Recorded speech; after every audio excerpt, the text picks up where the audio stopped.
Deus, como tu és maravilhoso! A vida é uma dádiva, é um milagre. Estamos em um processo de aprendizado do que é o amor. Tuas palavras são lâmpadas para nossos pés, de forma que teu ensinamento nos faça trilhar pelo caminho da graça imerecida. O Pai perdoa nossas ofensas a ti, da mesma medida que perdoamos os que têm nos ofendido, pois quem odeia é assassino, e escravo do ódio, pois tuas palavras afirmam: se, porém, não perdoardes os homens, tampouco vosso Pai perdoará vossas ofensas.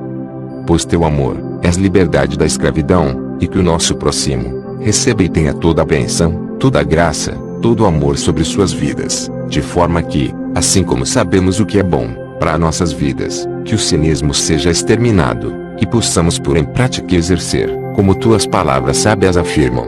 Portanto, tudo o que quereis que os homens vos façam, fazei-o também vós a eles. Ó Deus, como tu és justos, e lamentavelmente muitos corrompem tua palavra, criando uma relação de barganha com tua graça imerecida, fazendo o oposto do teu ensinamento, julgam com trave nos olhos, ajuntam tesouro na terra, desfiguram-se o rosto em supostos jejuns, oram para serem vistos pelos homens, dão esmolas e tocam trombetas sobre o ato, o Pai.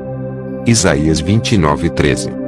Por isso o Senhor disse: pois que este povo se aproxima de mim, e com a sua boca e com os seus lábios me honra, mas tem afastado para longe de mim o seu coração, e o seu temor para comigo consiste em mandamentos de homens, aprendidos de cor. João 4:23. Mas a hora vem, e agora é, em que os verdadeiros adoradores adorarão o Pai em espírito e em verdade, porque o Pai procura tais que assim o adorem. De forma que, eu posso adorar, com a mente e pensamento, e em silêncio, e em tarefa no trabalho, ou durante uma caminhada, ou em qualquer lugar e momento, eu dou início a uma conexão com o divino, em secreto, sem ao menos abrir a boca, mas aos berros, com o coração diluído, e quebrantado pedindo socorro, ou em gratidão, eu me aproximo do Pai Celestial. De fato que dessa forma, é difícil ser uma maneira, mecânica ou decorada. Não, na verdade. Em secreto tu és visto, em ato de autenticidade e espontaneidade. O mais incrível, é que nada nos separa do amor de Deus, nem o seu maior ato diabólico te afastará de Deus, talvez a insistência nele. Portanto, havia um homem que perseguia como um sanguinário, esse era Saulo. Os que anunciavam o Evangelho, sua perversidade chegou ao ápice. Enquanto apedrejavam Estevão, este orava: Senhor Jesus, recebe o meu espírito. 60 Então caiu de joelhos e bradou: Senhor, não os consideres culpados deste pecado. E, tendo dito isso, adormeceu. 8 E Saulo estava ali, consentindo na morte de Estevão. A perseguição e a dispersão da igreja. Naquela ocasião desencadeou-se grande perseguição contra a igreja em Jerusalém. Todos, exceto os apóstolos, foram dispersos pelas regiões da Judéia e de Samaria.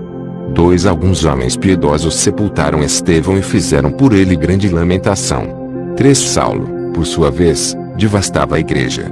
Indo de casa em casa, arrastava homens e mulheres e os lançava na prisão.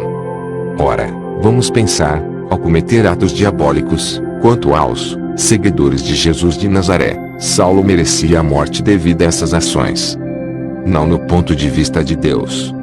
Saulo tinha assistido à morte de Estevão. Certo dia, ele estava indo para a cidade de Damasco com alguns amigos, porque queria colocar alguns discípulos de Cristo na prisão. No caminho de Jerusalém para Damasco, ele encontrou Jesus. Quando Saulo viu uma luz brilhante no céu, ele caiu por terra. Uma voz perguntou: Saulo, Saulo, por que me persegues? Saulo respondeu: Quem és tu, Senhor? A voz lhe replicou: Eu sou Jesus, a quem tu persegues, mas levanta-te e entra na cidade, onde te dirão o que te convém fazer. Os companheiros de Saulo ouviram a voz, mas não viram ninguém. Saulo ficou cego, e foi levado para Damasco, onde ele ficou 3 dias sem comer e sem beber. Nesta cidade morava um discípulo de Jesus Cristo chamado Ananias. Numa visão, Jesus disse a Ananias que procurasse Saulo. Respondeu Ananias: Senhor, há muitos ouvi acerca desse homem, quantos males tem feito aos teus santos em Jerusalém, e aqui tem poder dos principais sacerdotes para prender a todos os que invocam o teu nome. Disse-lhe, porém, o Senhor: Vai, porque este é para mim um vaso escolhido, para levar o meu nome perante os gentios, e os reis, e os filhos de Israel.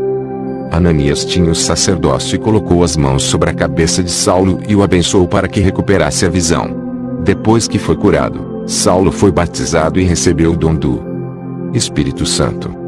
Vejamos, do Novo Testamento, contém 27 livros, desses 27 livros 14 epístolas foram do apóstolo Paulo. As epístolas paulinas, epístolas de Paulo ou cartas de Paulo são os 14 livros do Novo Testamento da Bíblia que têm o nome Paulo.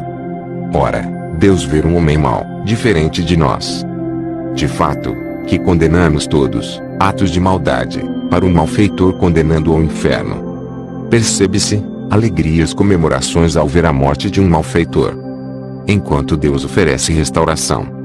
Palavras de Paulo. Em Romanos 12:14. Abençoem aqueles que os perseguem, abençoem, e não os amaldiçoem. 15. Alegrem-se com os que se alegram, chorem com os que choram. 16. Tenham uma mesma atitude uns para com os outros. Não sejam orgulhosos, mas estejam dispostos a associar-se a pessoas de posição inferior. Não sejam sábios aos seus próprios olhos.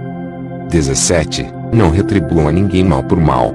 Procurem fazer o que é correto aos olhos de todos. 18. Façam tudo o possível para viver em paz com todos. 19. Amados, nunca procurem vingar-se, mas deixem com Deus a ira, pois está escrito: minha é a vingança, eu retribuirei, diz o Senhor. 20. Pelo contrário, se o seu inimigo tiver fome, dê-lhe de comer, se tiver sede, dê-lhe de beber. Fazendo isso, você amontoará brasas vivas sobre a cabeça dele. 21. Não se deixem vencer pelo mal, mas vençam o mal com o bem. Ponto.